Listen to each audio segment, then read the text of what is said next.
la sensibilisation, comme je l'ai dit tantôt, donc je remets mon masque, voyez, je tire en haut et je tire en bas et je suis là, protégé avec la distanciation. Ça me permet de pouvoir au moins diminuer la circulation du virus. Que l'éducation est un bien fondamental pour lequel il faut se mobiliser, pour lequel il faut se battre pour que nos enfants aient ce qu'ils méritent pour devenir de bons adultes de demain. De partout où vous nous suivez, soyez le bienvenu dans votre nouveau numéro du magazine Genre et Volontariat. Ce soir, nous commémorons la Journée internationale de l'éducation, 3e édition. Toujours avec l'accompagnement de Congolese Women for Peace. Ce soir, nous venons à la rencontre de M. El Hadj Meissa Diop, spécialiste en éducation à l'UNESCO RDC, que je m'en vais saluer. Monsieur El Hadj Meissa Diop, nous vous saluons. Bonjour, c'est moi qui vous salue et vous souhaite la bienvenue dans les locaux de l'UNESCO. Merci de nous accueillir dans les locaux de l'UNESCO. Comme je l'ai dit à l'introduction de nos échanges, ce soir, c'est la Journée internationale de l'éducation, 3e édition. D'entrée de jeu, comment pourrions-nous définir l'éducation et quel est le but ultime qu'elle poursuit? Je vous remercie, mais permettez-moi à l'entame, donc au nom du représentant de l'UNESCO en RDC, M. Jean-Pierre Ilboudo, de vous souhaiter la bienvenue. Merci beaucoup. Et de dire bonsoir à vos téléspectateurs et à vos auditeurs. Merci. Pour dire que c'est un plaisir pour moi et à l'UNESCO de devoir échanger avec vous sur cette question fondamentale sans laquelle les sociétés ne peuvent pas aller de l'avant. L'éducation, qui est un moyen par lequel la vieille génération transmet à la jeune génération les éléments de sa survie, mais aussi des éléments qui lui permettent de prendre en charge le développement. Donc pour dire que l'éducation, elle est fondamentale et elle a même été reconnue comme un bien public et un droit fondamental. C'est pourquoi donc de notre point de vue, l'UNESCO, qui est l'agence, la seule agence qui a été mandatée, l'agence des Nations Unies qui a été mandatée pour l'éducation, parce que depuis 1947, donc parce qu'on parle de l'Organisation des Nations Unies pour l'éducation d'abord, la science, la culture et la communication. Donc ça, c'est fondamental pour nous d'être là, avant-gardiste sur toutes les questions qui touchent le monde en matière d'éducation et de formation. Et c'est la 3e édition, hein, Journée internationale de l'éducation. Pourquoi instaurer une telle journée et quel est l'objectif? Oui, vous savez, comme je l'ai dit à l'entame, l'éducation est un élément fondamental du droit humain et même de la vie de nos sociétés. Parce que pour que nos enfants puissent demain prendre le relais et porter le développement plus haut que nous l'avions, nous avons besoin de l'éducation et de la formation. Et donc il n'est jamais inutile, ou bien il n'est jamais suffisant de faire assez de plaidoyer pour que le monde entier puisse se mobiliser donc au profit du développement de l'éducation. Et d'ailleurs, il y a beaucoup de journées que nous célébrons dans l'année et portées même par l'UNESCO et les autres organisations. Par exemple, dans le domaine de l'éducation et de la formation, il y a la journée mondiale des enseignants qui est célébrée chaque 5 octobre. Il y a la journée internationale de l'alphabétisation. Mais les Nations Unies et l'UNESCO ont senti la nécessité, après l'adoption donc de l'agenda ODD 2030, dont l'un des objectifs ODD 4 a été exclusivement dédié à l'éducation, la communauté internationale a senti la nécessité de renforcer le plaidoyer et de consacrer une journée entière à l'éducation, permettant ainsi à l'ensemble des acteurs et des partenaires de s'interroger sur les actions d'éducation et de formation, de voir un peu comment améliorer notre pratique sur l'ensemble des aspects qui touchent à l'éducation. C'est pourquoi donc nous nous réjouissons cette année de célébrer la 3e année et qui constitue donc une année particulière compte tenu du contexte dans lequel nous sommes. Très chers téléspectateurs, si vous nous prenez de court, vous êtes dans votre nouveau programme de genre et volontariat. Nous recevons pour vous M. El Hadj Meissa Diop, spécialiste en éducation à l'UNESCO. Et nous disons un grand merci à M. Jean-Pierre Eboudot, qui est le représentant pays de l'UNESCO, pour nous permettre de pouvoir échanger sur cette commémoration de la 3e édition de la Journée internationale de l'éducation. Nous arrivons, nous avançons. Est-ce que l'éducation a un réel impact sur la paix et le développement? Mais tout à fait. Je le disais tantôt à l'entame en disant que c'était un moyen par lequel la génération actuelle transmet à la jeune génération les moyens de pouvoir prendre en charge le développement de nos sociétés. Et quand on parle de développement dans sa globalité, n'est-ce pas, la paix est fondamentale. Et du coup, d'autres acteurs même l'ont dit avant nous. Quand vous regardez par exemple tous ces spécialistes du développement du capital humain, comparent l'éducation à de l'huile que l'on met dans un moteur et qui permet donc de le rendre plus performant. Ainsi, l'éducation est un outil qui permet donc à nos sociétés de pouvoir se développer. D'ailleurs, une société sans éducation risque de devenir une société sans culture parce qu'il est important de passer par l'éducation pour développer tous les aspects de la vie et donc le capital humain qui est un élément fondamental pour le développement de nos pays. C'est pourquoi donc, d'ailleurs, la communauté internationale ne s'est pas trompée. Ils ont consacré un objectif spécifique dédié à l'éducation avec l'agenda 2030, mais aussi au niveau de l'agenda 2063 de l'Union africaine, des aspects fondamentaux ont été consacrés à l'éducation pour que nos pays, ensemble, avec l'ensemble des acteurs et des partenaires qui les accompagnent, puissent se focaliser sur l'éducation depuis le plus bas âge pour pouvoir permettre à ces enfants de demain de devenir des adultes de demain capables de porter le développement. Et porter le développement, mais ne peut pas se faire sans la paix. Et l'éducation et la paix constituent un aspect fondamental dans cette dynamique parce que permettant d'installer la culture de la paix, n'est-ce pas, dès le plus jeune âge, et de permettre à ces enfants déjà d'être des vecteurs, n'est-ce pas, de la paix et de la cohésion sociale. Parce qu'avec l'éducation, ça permet de s'ouvrir à des cultures, ça permet de s'ouvrir à d'autres sociétés et à d'autres réalités. Et donc, par conséquent, de pouvoir installer très tôt l'acceptation de l'autre et par conséquent, de semer les germes de la paix dans nos sociétés. Depuis 3 ans, il a été institué la célébration de la Journée internationale de la paix.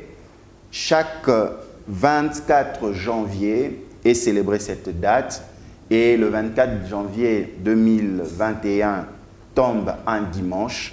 C'est la raison pour laquelle cette activité a été ramenée au lundi 25. Et là, vous êtes en train de suivre la commémoration de cette Journée internationale de l'éducation avec Monsieur El Hadj Meissa Diop, spécialiste en éducation à l'UNESCO. Il y a un problème, surtout pour nous, les pays africains, les pays touchés dans le monde par la pauvreté, ainsi de suite. Comment rendre, ou bien quelles sont les stratégies à mettre en œuvre pour avoir une éducation inclusive, équitable, de qualité, ainsi que d'opportunités pour tous, parce qu'il y a certains coins dans le globe qui sont défavorisés. Monsieur El Hadj Meissa Diop, comment vous pouvez nous expliquer, nous faire comprendre? Oui, c'est une question importante parce que personne ne doit rater le rendez-vous. Tout à fait. Du développement. Et donc, du coup, je le disais tantôt, l'éducation est devenue un droit fondamental et un bien public. C'est pourquoi d'ailleurs, nos pays, comme vous l'avez caractérisé, qui sont des pays à faible revenu, malgré cela, ont placé l'éducation comme la priorité. Et parce que sachant que c'est par l'éducation que vous formez les techniciens de demain, c'est par l'éducation que vous formez les administrateurs de demain, et c'est par l'éducation que vous formez les citoyens responsables, capables de pouvoir s'impliquer dans le développement du pays. À partir de ce moment, les pays ne sont pas, ne sont pas isolés et ne sont pas laissés pour compte dans ce travail herculien. L'UNESCO, qui est l'Organisation des Nations Unies, dont le mandat est exclusif sur l'éducation, est composé de pays membres. Donc l'ensemble des pays de la planète sont pays membres de l'UNESCO. Et à partir de ce moment, permettent à l'UNESCO de pouvoir réaliser des programmes pour les accompagner dans le développement de l'éducation. Mais à côté de l'UNESCO, d'autres agences du système des Nations Unies et des partenaires privés et bilatéraux s'activent à accompagner les pays. Mais pour cela, il faut que chaque pays puisse élaborer une politique et une stratégie qui puisse lui permettre d'avoir les orientations, mais aussi la vision pour pouvoir demain créer le citoyen. La RDC est dans cette dynamique parce que il y a eu une stratégie sectorielle de l'éducation et de la formation qui a été élaborée et validée en 2015, mais aussi qui a été endossée par l'ensemble des partenaires. L'endossement par l'ensemble des partenaires signifie que l'ensemble des partenaires se reconnaissent dans ces orientations et dans cette vision, mais aussi dans cette politique, n'est-ce pas, qui est en phase avec le plan national de développement stratégique, mais aussi avec la politique de lutte contre la pauvreté. Et à partir de ce moment, des pans importants de cette stratégie sont accompagnés par les partenaires techniques et financiers. Et c'est ça d'ailleurs qui explique que la question du financement est au cœur donc du développement de l'éducation dans nos pays, d'autant plus que avec la crise et avec les difficultés que connaissent nos budgets, on n'a jamais suffisamment de moyens pour pouvoir financer l'éducation. Et nous savons que l'aide au développement est autour de 0,3% et l'aide qui est destinée à l'éducation à 0,78%. Cela ne permet pas réellement de pouvoir réaliser les objectifs et les ambitions de nos pays. C'est pourquoi d'ailleurs la directrice générale de l'UNESCO a appelé pour un meilleur engagement, et d'ailleurs ça s'est traduit lors du sommet de Dakar en octobre 2020, pour que l'ensemble des acteurs et des partenaires soient engagés pour sanctuariser le financement. Sanctuariser, c'est-à-dire domicilier et sécuriser tous les budgets destinés à l'éducation, mais aussi faire l'effort de les accroître pour que les objectifs d'éducation pour tous soient réalisés. Vous savez, aujourd'hui, beaucoup d'efforts ont été faits dans le monde et même en RDC sur comment faire pour que la scolarisation des enfants soit réalisée. On tend vers la scolarisation universelle dans le primaire. Mais au fur et à mesure qu'on monte dans le secondaire et dans le supérieur, des difficultés se posent et moins d'enfants vont à l'école. Et il y a la question de la scolarisation des filles qui est au cœur des réflexions au niveau du pays à cause de beaucoup de problèmes liés aux violences, liés à l'insécurité. Mais des efforts sont en train d'être faits pour que la scolarisation des filles soit mise en avant. L'autre aspect que vous avez évoqué, c'est la question de l'inclusion. Vous savez, le rapport mondial de suivi de l'éducation de 2020 et de 2019 a insisté sur la question des migrants.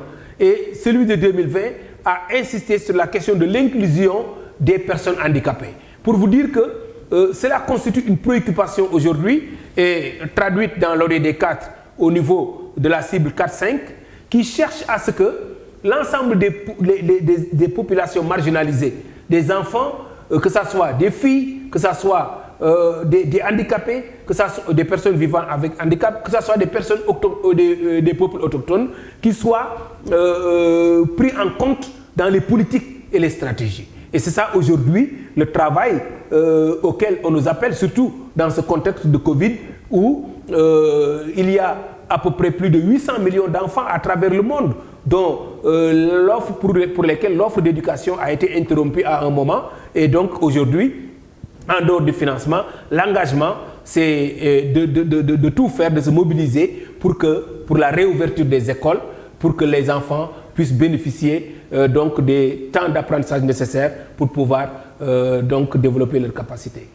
Monsieur Eladj Meissa Diop, nous allons toujours dans la même lancée. Nous avons les statistiques de l'UNESCO, environ 258 millions d'enfants et des jeunes ne vont pas toujours à l'école. Ça entre dans ce que vous avez démontré, l'offre de l'enseignement. Mais comment répondre, comment apporter une solution efficace? Parce que là, quand nous voyons à peu près 250 millions d'enfants ne pas toujours être scolarisés, des jeunes, ça fait quand même mal. Hein?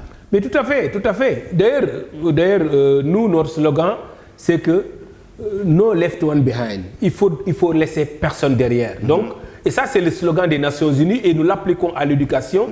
je vous ai dit tout à l'heure que l'éducation est un droit fondamental. Un droit, on doit en jouir. Donc il n'y a aucune raison, aucune justification pour qu'un enfant soit laissé en rade. D'ailleurs, c'est pourquoi nous saluons la politique de gratuité adoptée aujourd'hui qui permet de lever beaucoup de contraintes qui font que l'enfant ne va pas à l'école. D'ailleurs, c'est une des raisons qui explique pourquoi en RDC, il y a beaucoup d'enfants qui ne sont pas allés à l'école compte tenu des moyens limités de leurs parents, la pauvreté et beaucoup d'actions, beaucoup d'éléments. Ensuite, il y a que l'offre d'éducation n'a pas permis de prendre en compte tous les jeunes marginalisés laissés en rade. Il faudrait que à ce niveau, que les politiques d'éducation et de formation, comme l'a indiqué l'ODD 4, puissent être actualisées, puissent être formatées pour permettre de prendre en compte l'ensemble des enfants selon leur niveau, selon leur zone d'habitation, selon leur handicap et autres. Et enfin, le dernier élément, tout cela pour le faire, mais il nous faut des enseignants de qualité. Et là, c'est une bataille que l'ensemble des acteurs doivent mener auprès du gouvernement pour qu'on puisse avoir des enseignants qualifiés, motivés, capables de pouvoir donc prendre en charge nos enfants dans toutes les zones du pays. Pour dire que donc aujourd'hui, le constat a été fait selon les zones géographiques, selon les milieux, selon les difficultés liées à la pauvreté et autres. Donc ces enfants sont laissés en rade, mais il faudrait que nous travaillions ensemble pour une éducation inclusive qui permet donc de lever ces contraintes et de permettre à ces enfants de jouir de leur droit qui est le droit à l'éducation. Nous avons aussi une autre contrainte, une autre difficulté, défi qui se donne. 617 millions d'enfants et d'adolescents ne savent ni lire, ni écrire, ni calculer. La qualité, il y a accès, mais il y a un problème de qualité. Quelles sont les solutions à y apporter? Comment accompagner? Tout à fait. Vous savez, même au plan international, il y a eu différentes phases dans les politiques et les engagements au plan international. Dans les années 90, on parlait à Jomsien, on parlait de l'accès à l'éducation. Quand l'évaluation a été faite en 2000 à Dakar, donc on s'est rendu compte qu'il y a eu beaucoup d'efforts qui ont été faits pour l'accès à l'éducation, mais la qualité était problématique. C'est pourquoi à Dakar, si vous regardez bien, ils avaient 6 objectifs donc, de l'éducation pour tous, et on ne parlait plus de l'accès à l'éducation, mais on parlait d'une éducation de qualité pour tous. Mais quand on a fait l'évaluation en 2015, c'est ce qui a permis à la communauté internationale de quitter le contexte de l'éducation de qualité pour tous pour aller à un objectif de développement durable. Parce que pour nous, nous avons apprécié les enseignements, mais on s'est rendu compte que pour beaucoup de facteurs que j'ai évoqués tout à l'heure, quand les enseignants n'ont pas le niveau de compétence qu'il faut, ne sont pas bien formés, quand les enseignants ne sont pas bien motivés, quand les conditions d'enseignement-apprentissage ne sont pas réalisées, on n'est pas dans de bonnes conditions, les enfants qui sont dans des effectifs pléthoriques dans des classes, ou bien ne peuvent pas s'asseoir sur des pupitres et autres, donc, ou bien l'enfant en allant à l'école même n'a pas pris son petit déjeuner, l'enfant n'a pas les outils qu'il faut, tous ces facteurs, quand vous les mettez ensemble, ça déteint sur la qualité des apprentissages. Et à partir de ce moment, ce sont aujourd'hui, on n'a pas dit seulement accès à l'éducation, mais il faut se battre pour que l'éducation se passe dans des conditions d'enseignement-apprentissage raisonnables, que donc les enfants puissent être dans des classes, s'asseoir sur des pupitres et puissent avoir donc des manuels surtout et des aides d'apprentissage,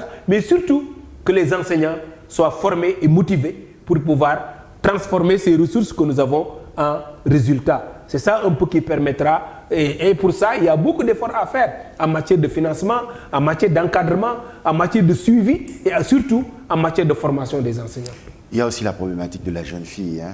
Donc, selon les statistiques toujours de l'UNESCO, moins de 40% des filles en Afrique subsaharienne achèvent leur scolarité secondaire et près de 4 millions d'enfants et de jeunes réfugiés ne sont pas toujours scolarisés. Comment expliquer cela? Parce que c'est un chantier vaste qui demande plus de moyens et plus de participation, parce que quelque part, ce sont des futurs adultes qui ne pourront pas être utiles à un certain niveau à la société. Hein. Mais vous avez parfaitement raison. Heureusement que je l'ai évoqué dans mon intervention. Aujourd'hui, quand vous prenez la masse d'enfants qui a droit à l'éducation, certaines subissent beaucoup de contraintes. Dans les zones de conflit, par exemple, les filles sont ciblées et donc, par beaucoup d'actes négatifs, de viol, de violence, n'est-ce pas, les mariages précoces. Et même dans certaines familles, quand il y a des difficultés pour pouvoir envoyer tous les enfants à l'école, souvent on préfère envoyer le garçon et laisser la fille qui, tant soit peu, est orientée vers pour aider ses parents dans la cuisine et autres. Tout cela, ce sont des facteurs négatifs qui font que la scolarisation des filles pose problème. Mais de notre côté, les écoles souvent ne sont pas assez outillées pour permettre à la fille de se sentir en sécurité. Par exemple, et même si vous voyez des écoles où il n'y a pas de latrine, quand la fille grandit, elle ne fait pas ses besoins, elle risque de faire ses besoins donc sous le regard de ses collègues garçons, et ça crée des difficultés. Mais en même temps, sur le chemin de l'école, quand on doit faire une distance assez importante pour aller à l'école, souvent la fille subit des risques donc, qui font que les parents préfèrent ne pas. Vous voyez, ça, c'est un ensemble de facteurs négatifs que nous avons identifiés et qui, donc, avec le gouvernement, doivent aider à élaborer une stratégie spécifique donc, de scolarisation des filles qui leur permettent de les accompagner de manière donc, positive. C'est ce qu'on appelle souvent une péréquation positive en faveur des filles pour pouvoir leur permettre de devenir des adultes de demain, comme vous l'avez dit. Mais en même temps, c'est la même situation que subissent les personnes vivant avec handicap. Certains élèves malvoyants, certains enfants malentendants, certains enfants donc handicapés physiques, par exemple, l'école n'a pas les dispositions pour permettre à un enfant, par exemple, vivant avec handicap de pouvoir avec son chariot ou autre, venir au niveau de la classe. Deuxièmement, les maîtres ne sont pas formés pour prendre en charge par exemple, les enfants malentendants. Et souvent, on crée ce qu'on appelle une éducation spéciale. Et cela est de plus en plus combattu parce que nous nous sommes dit que l'enfant, sa place est à l'école et non pas dans la rue pour aller manger ou autre. Il faut développer des programmes qui permettent donc d'arriver à une éducation inclusive pour que les enfants se soutiennent mutuellement, mais former les enseignants pour pouvoir le faire. Parce que sinon, ce n'est pas possible. La troisième journée internationale de l'éducation de cette année est placée sur le thème « Relancer et redynamiser l'éducation pour la génération Covid-19 ». Bel et bien, on peut le dire, mais il y aura vraiment une génération Covid-19. Il y a par exemple Mme Francine Lobo, qui est la représentante de Congress Women for Peace, qui voudrait comprendre, comme tous nos téléspectateurs, quelle est la symbolique de cette thématique et comment l'intérioriser en chacun de nous. Déjà, on parle d'une génération Covid-19. Ben oui, c'est vrai que aussi bien chez les adultes que chez les enfants, nous sommes une génération Covid parce que notre seule prière d'ailleurs souvent c'est de dire que Dieu nous garde pour qu'on puisse un jour raconter la situation. Pour vous dire que c'est une situation inédite, donc qui quand même, et donc moi je voudrais profiter de l'opportunité pour quand même demander à tout le monde de pouvoir garder la distance, de respecter les gestes barrières, le masque. Souvent, quand je me promène avec mon masque dans la vie, je me rends compte que le masque n'est pas souvent bien porté. Moi, je me dis que mon masque, je le porte avec le masque au-dessus du nez et je tire ici. Ça me permet d'avoir une bonne protection du nez et de la bouche. Mais quand je vais dans la rue, je vois des gens avoir le masque comme ça. Moi, souvent, ça me fait rire parce que je me dis, peut-être on a peur du policier, mais on n'a pas peur de la maladie. Donc, de grâce, chers amis, portez le masque avec au-dessus du nez. Vous allez vous y habituer, vous allez dire que je ne peux pas respirer. Moi, je le porte toute la journée. Les gestes barrières, la distanciation, mais aussi le gel hydroalcoolique ou bien le savon. Je crois que ça nous permet d'avoir d'être moins exposés donc à cette pandémie qui quand même nous pose énormément de problèmes. Pour revenir à votre question, donc effectivement c'est une génération Covid dont les enfants, les élèves à l'école, environ 800 millions à travers le monde ont subi cette pandémie avec la fermeture des écoles. C'est vrai que le secteur de l'éducation ne pouvait pas rester en rade parce que le principal élément de contamination, de circulation donc du virus, c'était les rassemblements. Donc pour moins exposer nos enfants à cette pandémie, les autorités dans la plupart des pays ont fermé les écoles, comme en RDC. Une école qui a été fermée pendant plus de 5 mois, mais des solutions ont été trouvées. Il y a eu la première réflexion qui a été faite, c'est de voir comment assurer la continuité pédagogique. Et cette continuité pédagogique, dans le cadre de cette continuité pédagogique, le gouvernement, dans le secteur de l'éducation, a élaboré ce qu'on appelle un plan de réponse à l'éducation. Et ce plan de réponse qui concerne un certain nombre d'actions, notamment comment renforcer la sensibilisation à travers les médias, mais aussi comment traduire les enseignements et les distribuer donc aux enfants. Ainsi, il y a eu des cours à travers les plateformes, mais la question de l'Internet se posait. Il y a eu des cours à travers la télévision. Là aussi, la question de l'électricité est posée dans certaines zones. Mais il y a aussi qu'on a développé des cours à travers les radios. La RTNC, Radio Okapi. Mais l'UNESCO a pris l'option de développer des cours et de les disséminer à travers les radios communautaires. Parce que quand nous avons fait le diagnostic, on s'est rendu compte que les radios communautaires touchaient les populations au plus profond du pays. Et donc, du coup, c'est vrai que notre intervention a eu lieu sur 4 provinces à côté des autres collègues, l'USAID et autres, l'UNICEF, qui sont intervenus sur d'autres provinces. Et nous avons pu toucher à peu près 4 millions d'enfants, donc pour leur permettre de suivre des cours.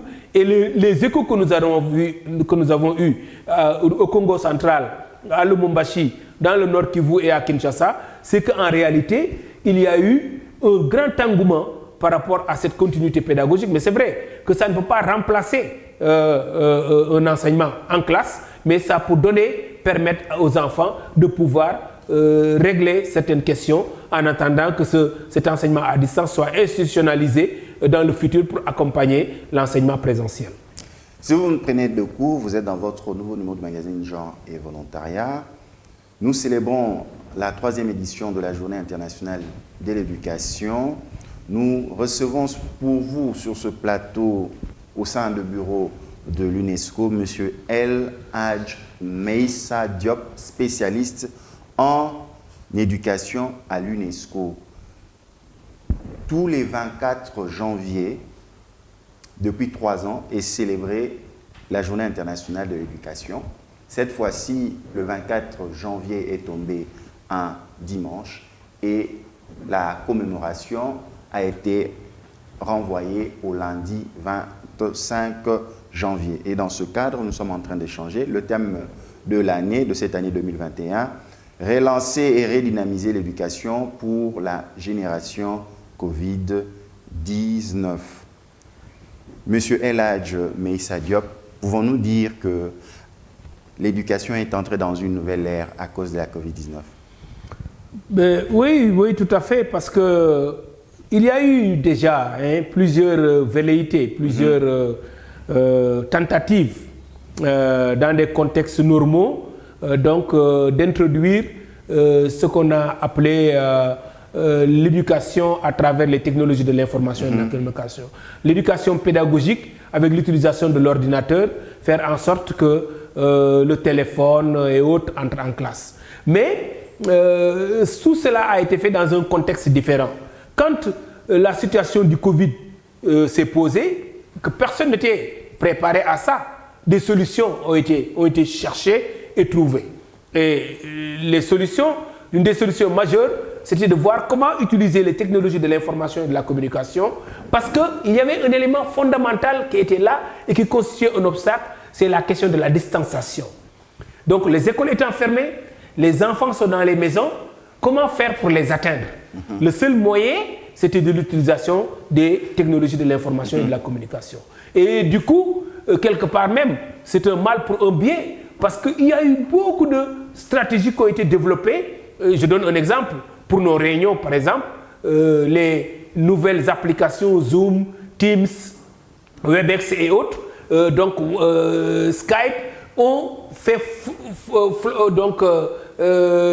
irruption dans notre quotidien et beaucoup d'actions, beaucoup d'activités ont continué durant la période Covid. De la même manière aussi, il y a eu beaucoup de tentatives au niveau du secteur de l'éducation et cela ne peut pas passer inaperçu dans le futur, même quand on reviendra dans une situation normale, parce qu'aujourd'hui, par exemple, en RDC, le gouvernement est en train de réfléchir sur comment faire pour avoir une stratégie nationale par rapport à l'enseignement à distance. Cela permet de rendre cohérentes les interventions, de fédérer les initiatives et de faire en sorte qu'il y ait une complémentarité dans les interventions.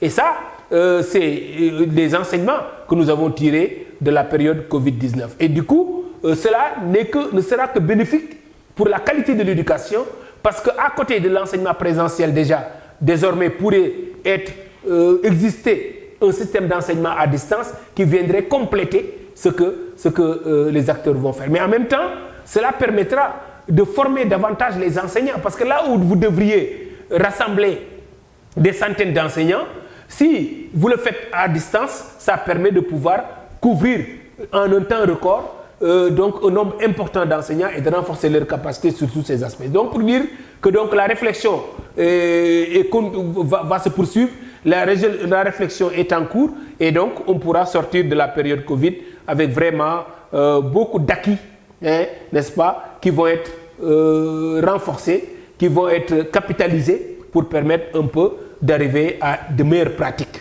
en éducation et de formation. En préparant les notes de l'émission, on était en train de rire un peu dans ma petite rédaction.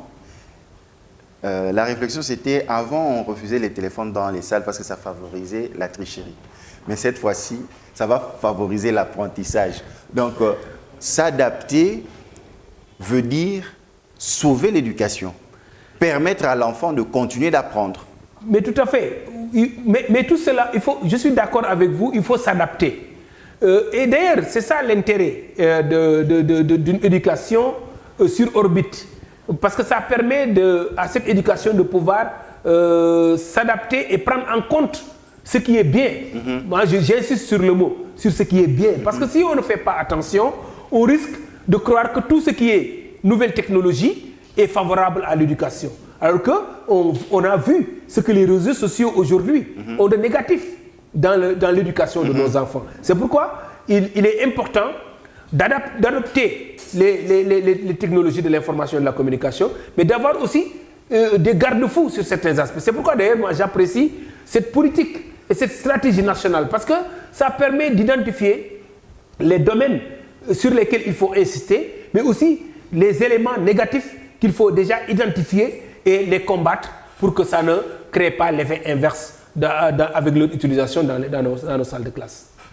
Faire progresser l'éducation, comment on va s'y prendre? Donc, vous parlez de la collaboration internationale, collaboration et solidarité internationale pour placer l'éducation et l'apprentissage tout au long de la vie au centre du processus de relèvement. Nous avons essayé de comprendre cette approche. Ça va se passer comment? Faire progresser l'éducation, il faut une solidarité, il faut l'implication internationale. Au juste, on en est où? Oui, vous savez, aujourd'hui, l'ensemble des acteurs sont d'accord que la question de la fermeture des écoles, la question de la rupture de l'offre de formation et d'éducation constitue un problème, un handicap majeur pour nos enfants.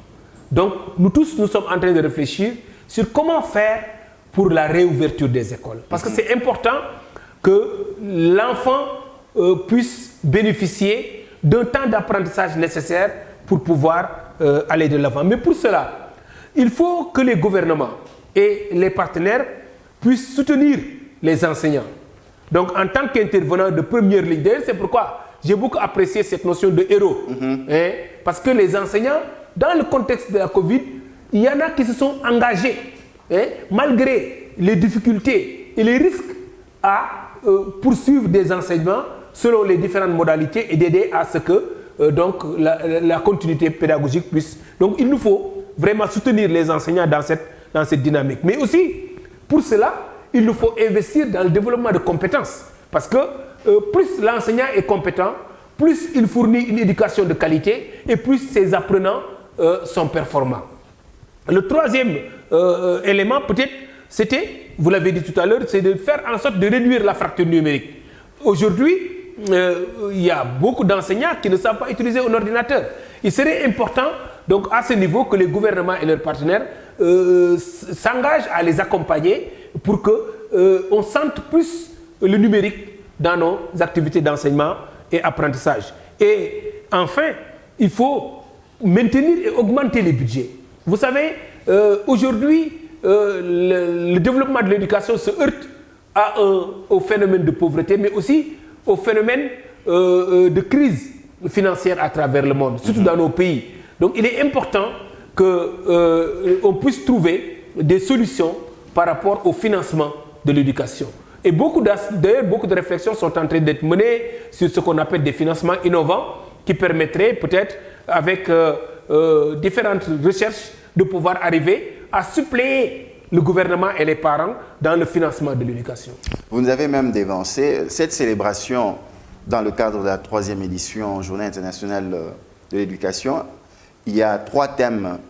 Ces 3 thèmes, nous avons les héros de l'apprentissage, l'innovation et le financement. Pourquoi avoir choisi ces 3 principaux thèmes? Mais c'est ressorti dans mon intervention. Vous savez, aujourd'hui, tout le monde est unanime que les enseignants sont des héros de l'éducation parce que tout simplement, ayant été à l'avant-garde, comme dans le système sanitaire, les médecins et les personnels de santé ont été à l'avant-garde pour sauver les populations de la pandémie, mais les enseignants l'ont été aussi pour pouvoir sauver nos enfants de l'ignorance. Donc, comme ils ont trouvé, ils ont essayé beaucoup de solutions pour que les enfants continuent. Il y a même des enseignants qui faisaient même du porte-à-porte pour pouvoir aider à ce que les enfants puissent suivre les cours et donc continuer la continuité pédagogique. En ce sens, vraiment, la thématique de cette année, qui les classe comme des héros de l'éducation, est bien fondée. Le deuxième aspect, c'est l'innovation. Oui, oui. On en a parlé. Aujourd'hui, l'éducation a besoin de se réinventer. Et pour se réinventer, il nous faut utiliser toutes les technologies, mais aussi toutes les innovations qui permettent déjà, par exemple, de régler la question de la distanciation, mais aussi qui permettent de régler la question des effectifs, mais aussi qui permettent de régler la question de la diversité des enfants, pour régler la question de l'éducation inclusive. Donc tout cela, c'est des innovations dont l'éducation a besoin pour pouvoir aller de l'avant. Et le dernier aspect qui soutient tout ça, c'est la question du financement. Parce que vous ne pouvez pas former des enseignants qualifiés si vous n'avez pas des budgets conséquents. Vous ne pouvez pas apporter une innovation dans les apprentissages si vous n'avez pas un budget conséquent. Mais enfin, vous ne pouvez pas réaliser l'inclusion en ouvrant des écoles partout si vous n'avez pas un budget conséquent. C'est pour dire que donc, le financement est au cœur de l'éducation et c'est ce qui justifie l'engagement de toute la communauté en octobre dernier pour que les pays donc, mettent en priorité l'éducation et la formation pour et augmentent les budgets et les sécurisent pour que demain, on ne dise pas qu'on avait budgétisé, mais que le budget a été utilisé à autre chose. Ça, c'est fondamental parce que c'est ça qui va permettre de réaliser les objectifs d'éducation et de formation tels que ressortis dans l'agenda ODD 30 et dans l'agenda de 2063 de l'Union africaine. Monsieur El Hadj Meïssa Diop, les téléspectateurs, il y a une question qui trotte dans leur tête. Nous allons quel genre de système éducatif? Ce sera un système éducatif hybride en l'ancienne technologie, innovation. Comment on va se passer? Et puis quand vous allez dans les zones reculées, les milieux ruraux, comment ils font? Oui, vous savez, il y a une notion fondamentale qui régit l'éducation aujourd'hui, c'est l'équité. Okay. L'équité suppose qu'on puisse offrir aux favorisés moins qu'on offre aux défavorisés. La question de l'équité, elle est au centre aujourd'hui des réflexions qui sont posées. On l'a évoqué dans notre discussion, la question des marginalisés, la question des peuples autochtones, la question des filles, et tout ça, il nous faut arriver à réaliser l'équité. Et pour cela, il nous faut adapter notre éducation au contexte spécifique. Je donne un exemple. Si vous êtes dans une zone, par exemple, des populations nomades, vous venez construire dans un village une classe, belle classe, bien équipée et tout, le moment que la population était dans ce village, quand le moment arrive de quitter, vous avez des difficultés. Tout à fait. Parce qu'une classe qui était à 30, 40 élèves, vous vous retrouvez avec 2 ou 3 élèves. Parce que la population a migré. Il faudrait adapter l'offre d'éducation au contexte du milieu. Et en même temps aussi, quand vous venez dans une zone où certains types d'éducation et de formation ne sont pas appréciés par les populations, il faudrait discuter avec les populations, adapter l'offre d'éducation. Donc ici, 2 notions sont importantes à mon avis. C'est la question de l'équité, mais aussi la question de l'adaptabilité. Parce que si une éducation n'est pas adaptée au contexte pour permettre d'atteindre les objectifs, de prendre en compte les préoccupations et les difficultés du milieu, l'éducation n'est pas vouée à une réussite. Quelles sont les perspectives 2021 pour l'UNESCO dans le système de l'éducation, dans le secteur de l'éducation, Monsieur El Hadj Meissa Diop? Les perspectives il y a 2 éléments dans les perspectives. C'est à la fois l'incertitude, tout à fait, mais c'est aussi l'espoir. L'incertitude parce que on a parlé de première vague. Quand le nombre de cas a commencé à baisser, nous tous, nous étions très contents, nous commencions à voir le bout du tunnel. Malheureusement, la 2e vague est arrivée. Et avec cette 2e vague, donc, il y a eu une situation plus virulente et on parle même quelque part dans certains pays d'apparition d'une nouvelle variante. Et c'est pourquoi je disais tout à l'heure qu'il y a une incertitude parce qu'on ne sait pas de ce que demain sera fait. Mais il y a un espoir parce que aujourd'hui, la vaccination est en train de faire le tour du monde pour permettre quand même de rendre les peuples immunisés contre cette maladie. Quand on met en perspective cette vaccination, mais aussi toute la mobilisation aujourd'hui qu'il y a au niveau national et international pour que l'éducation soit assurée à nos enfants, nous pouvons dire que nous avons de l'espoir. Donc c'est pourquoi je dis qu'il ne faut pas désespérer.